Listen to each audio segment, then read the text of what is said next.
Welcome to The Future Is Now, a Zoom, a virtual communique coming from the future. My name is Cedar. Hi, and I am Sequoia, and we are historians from the future, from the year 2688. Well, that you would, yes, you would call the year 2688, but we just call here and now in the place that you would formerly, you would call Humboldt County, but we are just here where we are. Here where we are. In this glorious future. And it turns out that compared to your time period, the future is fantastic and amazing and a glorious utopia that we've all worked so hard to create. And what we've been doing is we have found a what you call a web page, which describes makes some predictions about the future and the way that things will be in the future. And turns out that web page is very good at describing those things. And so we have gone back in time, and what we are doing is we are talking to folks from the year 2020 who are doing the work to bring about the glorious utopia in which Sequoia and I live. Who do we have? Who have we found? And who are we talking to, Sequoia? Well, we are very, very lucky to have Brenda Perez and Octavio Acosta from Centro del Pueblo. Excellent. Welcome. Hello. Thank you. Gracias. Oh, gracias. I caught that. We as you might imagine, 668 years in the future, we've discovered that many of the people in Humboldt County speak English, and of course we speak a very different language than that in the future. And we've just spent so much time getting the idioms and mannerisms of 2020 English. We have not had time to also study 2020 Spanish. We speak more of a hybrid universal world language, as well as all of our regional dialects and languages too. People are really into learning new languages. Something maybe like Esperanto that you all were trying to work out, so one kind of language, but this is a worldwide language that we speak. And tonight we're speaking to you in 2020 English because we're trying to fit in to the past, but we have not mastered our 2020 Espanol, so we'll forgive us.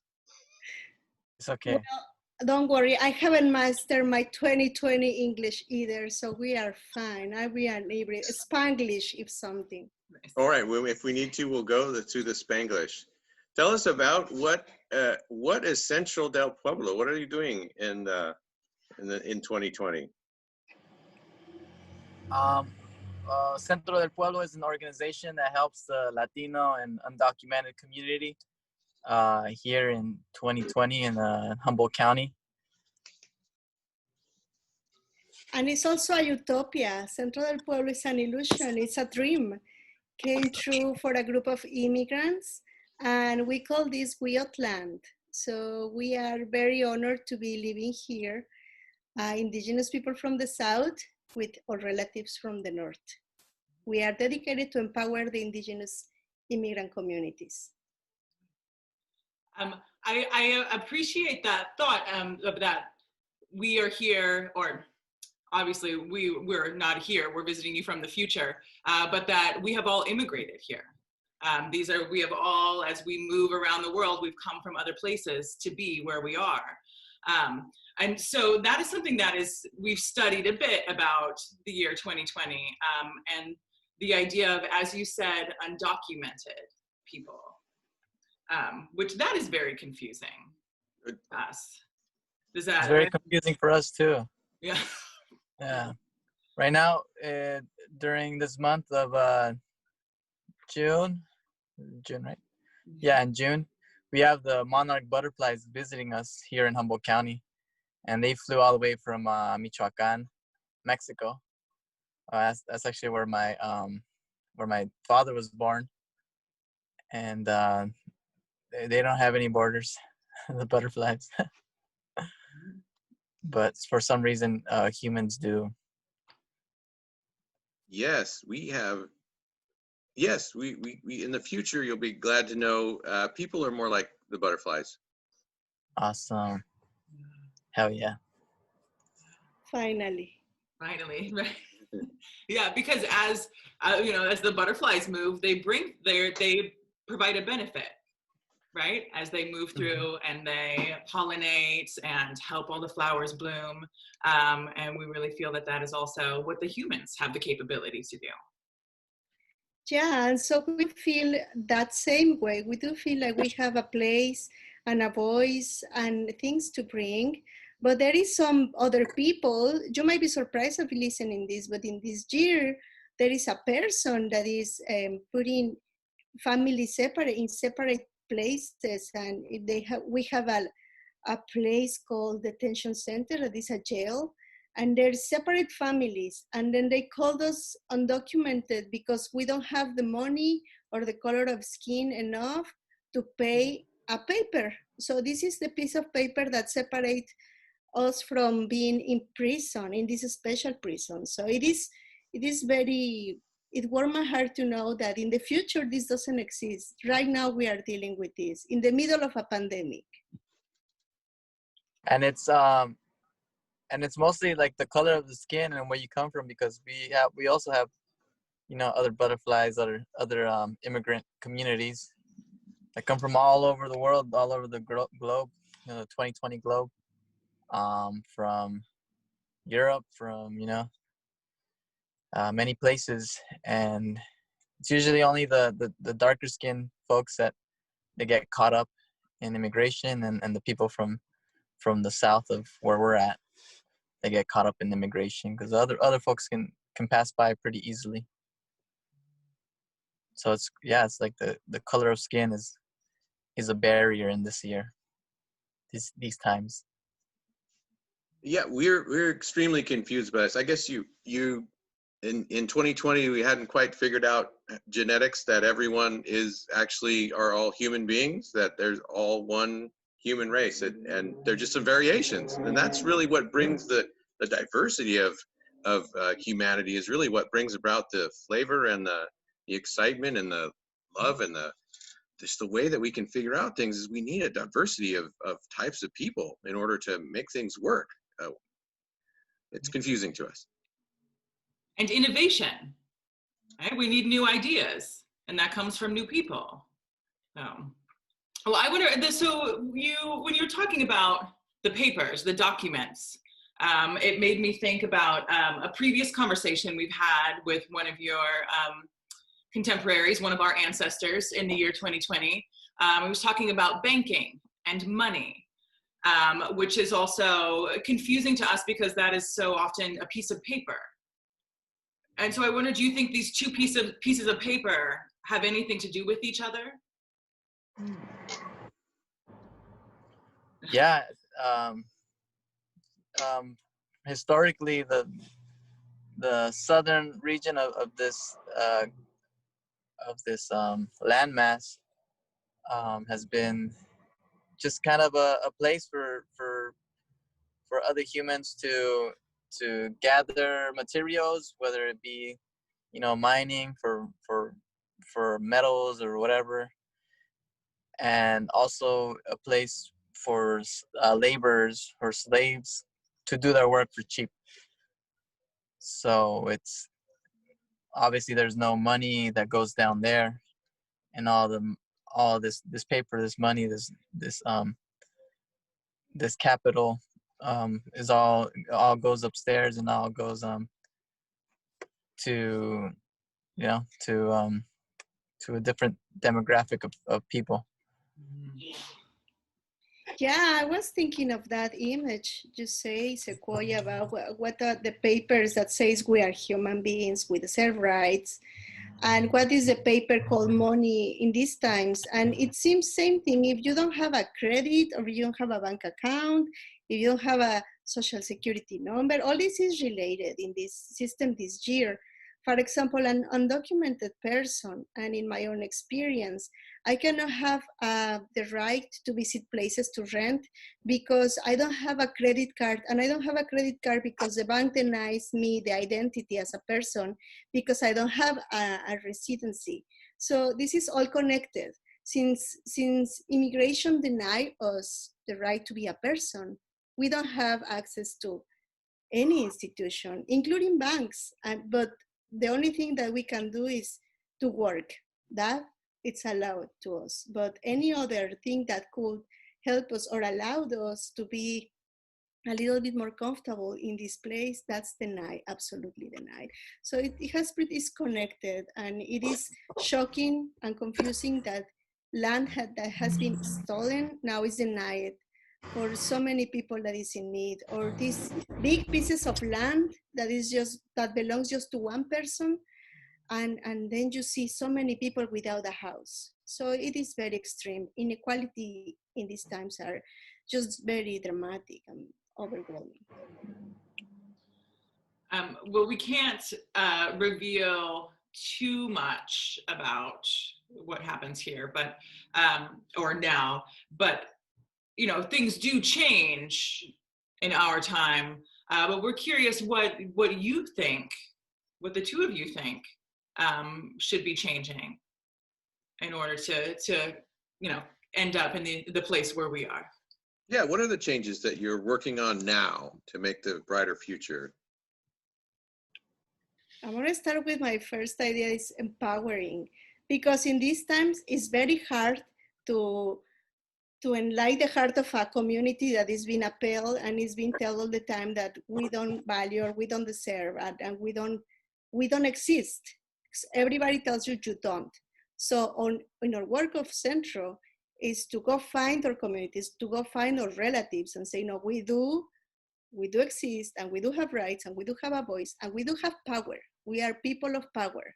So that's the work we are doing now for the future, for being a good ancestor, is to connect, being a big family as we have always been, and just try to, bring back to our hearts the idea that we do deserve love and we do deserve rights. And from there to the future, because right now so many people is believing that they don't deserve nothing, and then there is so much sadness and isolation. So that's the starting of the fire we are trying to create. I love it. I hear the story that you're telling, and it makes the reality of this beautiful future that you see before you. I mean, well, yes. So I'm happy to hear. Yes, you're working on these things. What actual stuff do you do? What does your organization do in the community to alleviate some of this pain and this suffering, these things that are happening? I mean, Humboldt County, from what you would call Humboldt County, as far as we understood, has had a reputation for having some what they would call progressive notions, and so are they living up to that in that time period? What's happening then? Yeah, I mean it's still the same problem. I feel like the problem is racism, and white supremacy. And in Humboldt County, it's called progressive, but it's just the racism that comes out is different than in other areas. It's less in your face, and it's more in microaggressions, and then lack of resources, lack of accessibility. And so what we're doing in the community is trying to make these resources and trying to make things accessible. Right now we're working on with another organization, actually through the other organization is called Cooperation Humble, and there's a couple other organizations, I forget all the names, but actually Sequoia reminds me of one of the ladies from that organization. Maybe and right now, ancestors. Yeah, perhaps. I see the resemblance. And so right now we're working because of we just had a virus, a pandemic of a virus, aerosol virus. The economy shut down, and so that means people got laid off, and and I'm sure, as you read in the history books, that when bad stuff happens, people in the people in lower classes, from what society tells them, or from where society puts them, usually suffer the most. So right now, because the economy shut down and everything, money is not a for sure thing for a lot of people. The undocumented folks don't have any support. There was an emergency relief check for all the people that are citizens of this nation, but the undocumented folks didn't get any of that. There's this support system for also citizens. It's called the unemployment benefits, and these cover the cost of living. Especially during the pandemic, they ramped it up, the help, but the undocumented folks don't have access to that, and they also lost their jobs like everyone else, and some of them aren't going to be called back, and they don't have many protections, and they're afraid to also ask for protections or anything, because the general feeling of being undocumented and brown especially is that you're gonna get attacked by either the government or by community members. And so it's right now what we're working on is particularly is on the canceling rent, which is this thing that we pay to people so we could live in a place. And because the economy shut down, rent for some reason is still going on, and it's still adding up. And so we want to erase that debt, or else we're gonna be more enslaved. Sounds reasonable. Yeah. As we've mentioned on previous shows, we were very confused by the concept of rent, right? Why don't people can live where they are, and when there are hard times and crops don't come in as you expect, and then the neighbors help each other out. And so what we're understanding from you and we're learning is that some neighbors are not being very neighborly and are not helping each other out when it's a rough time. Again, very confusing for us in 668 years in the future, but we've talked to a few folks now, and we're starting to get a picture of how strange it is in the year you would call 2020. What are some good things that you've seen happen in your community? I think that one part is really key about working with other groups. It's not just Centro del Pueblo, but also this cooperation Humboldt you speak of, and other groups is local foundations and whatnot that can help each other. What's something that's been really inspiring to you about that you've seen happen? Well, I think some of the work we do is on having our community speaking on the radio, for example. That at some point have been a tool of power, because we have been used to talk in our broken English, in our or in our Spanglish, and people ignore us. But when we are in the radio and we care about the things that we are doing and we're saying, then we find a platform where we can really express with freedom, and that's very useful in these communities that are, again, just to live in the shadows. So the space is the radio is a safe space. Other thing we do that we love to repeat once and again is that we've been able to do political campaigns, and we did for Sanctuary County, the most progressive in the country, voted by the people. And this is something I do believe that makes us a good ancestor already.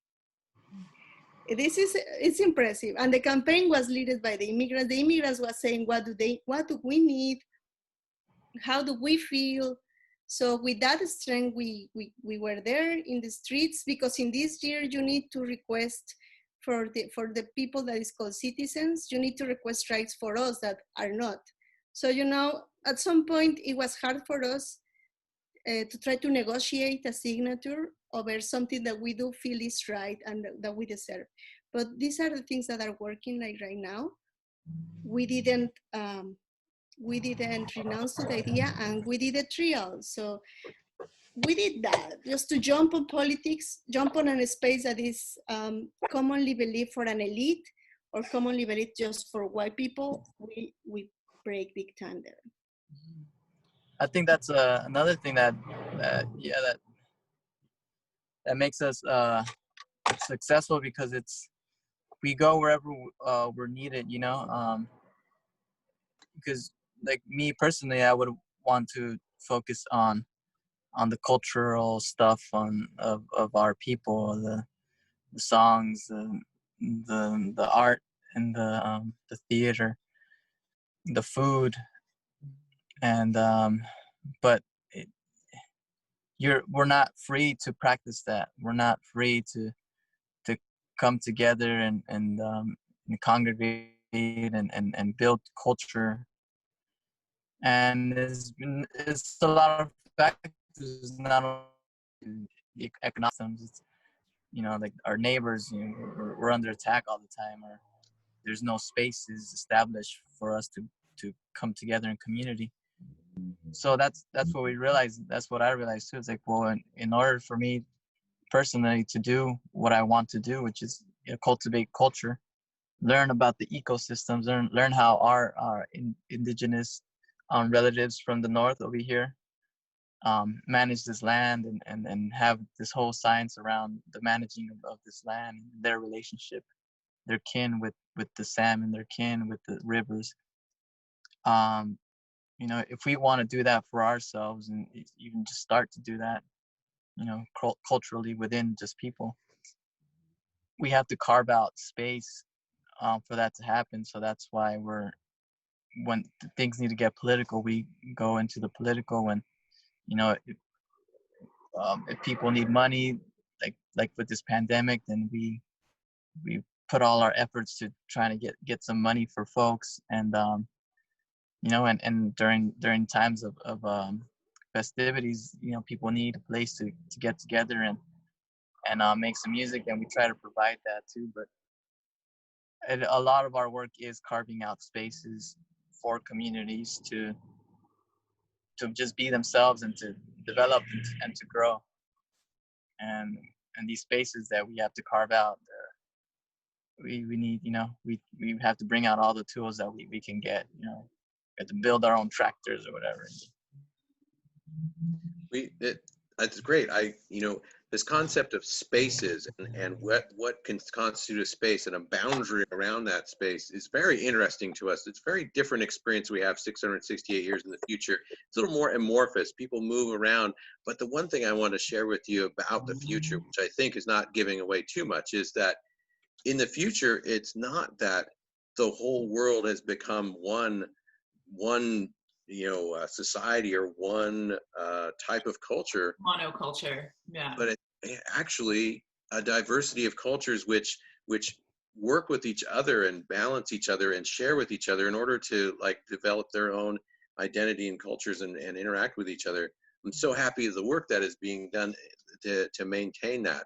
We need that carried on from your time, the individual cultures, to be able to share those with our children in our time. And that comes through music and language and food, just as you're saying. And I'm so excited by that work you're doing. But as I said, we can't tell you too much about the future, and we won't be able to confirm or deny too much, because if you make a prediction and then we were to give you too much information, it might disrupt the time-space continuum and various things with time travel and stuff. So.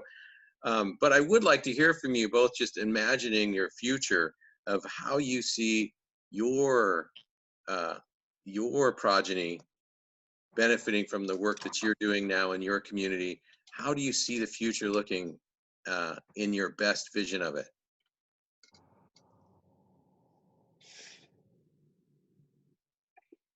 It's a hard question. I know. Okay, I'll go first. Well, I see the unity of the indigenous people of the Americas, you know, coming together and relearning what they need to do in order to rekindle their connection with the earth and with the natural environment. And I see, indigenous folks working together and figuring it out, rediscovering it, and putting value on these teachings and on this knowledge again. And then and then we'll be able to bleed out into the rest of society, and other tribes, other demographics can start developing their relationship with Mother Earth, and they'll all be different, but they would all have the core of a respect for their place in which they're living, and the respect for clean water, respect for love, respect for life, and hopefully we could get out of these cycles, and that are tied to economic systems that put our children, the next generations, in these toxic environments, and causes traumas for everybody in these vicious cycles. And that's what I hopefully see. That's what I see. I was processing what you just say, Cedar, because it's strong for me to listen in that testimony from the future. Like, no, what? No more borders? What? Because we do have a memory of something similar, and that's the strength we have. Our ancestors told us that there were no borders before. Our ancestors were walking from south to north, exchanging knowledge, exchanging beauty, exchanging ceremonies. And then from that past that was glorious and harmonious and lead us to this moment, now all of a sudden we are divided. And borders are not only physical and are not only killing people and animals and Mother Earth. There are borders also in society. There is people that pull walls in front of us because they just have some mental structures that cannot allow them to be with us or be with diversity, to respect humans. So this idea in the future remind me of the past of my ancestors once tell me. So that's why I'm hopeful, and that's why I do believe, and that's why we do this with all we have, because we have that memory. Well, I don't, that brings tears to my eyes, and I don't think that this is giving up too much, Cedar, but I do want to say that, because I'm not going to tell you how we get there, but we do get to that point where, because of the getting back into correct relationship with nature and with Mother Earth and with all the cycles around us and with the other people around us, we do reach that point where we don't have those divisions anymore. And much of that, much of it has to do with the people with the lighter tone skin learning from the indigenous people and learning how to get back into that right relation. Did I say too much? Yeah, you're getting close there. Okay, I'm gonna stop, but keep doing what you're doing, please. How can folks get involved with what you're doing? How can folks jump in on the work and be part of the group that brings this brighter future forward? Thank you. Well, we do have social media, and we do have access to technology, even if some people doesn't believe that we do. We try to. So you can find us in Facebook and Instagram as Centro del Pueblo. You can also visit our webpage, www.cdpueblo.com. You can always find us on the radio in the KZZH 96.7. And we are all around, or like our song is also in the streets. Our song goes to the public space. So anytime you find that you want to reach out the immigrant community, just send us a message on Facebook, and we'll be happy to talk to you about it. We also have an event. We have a march. You could bring your bikes or your car or whatever, your rollerblades. On tomorrow, on Wednesday, the 1st, we're gonna be in Eureka at around 5, and we're gonna meet in front of the Labor Temple. And so you guys should join. And we're marching against for rent forgiveness. Mm. We are anti-rent. Doesn't make any sense. Well, we obviously will not be able to make it to that event because we are 668 years in the future, but I hope that our intrepid technician Rufus will be able to tell us about it the next time we speak to him. And all of the folks who happen to be watching either on Facebook or looking at this thing that we're doing here will be able to join and work with you. Thank you so much for talking with us and reaching out to the future. We're so gratified to meet all these people doing really great stuff in the past, especially you two, Octavio and Brenda. Thank you.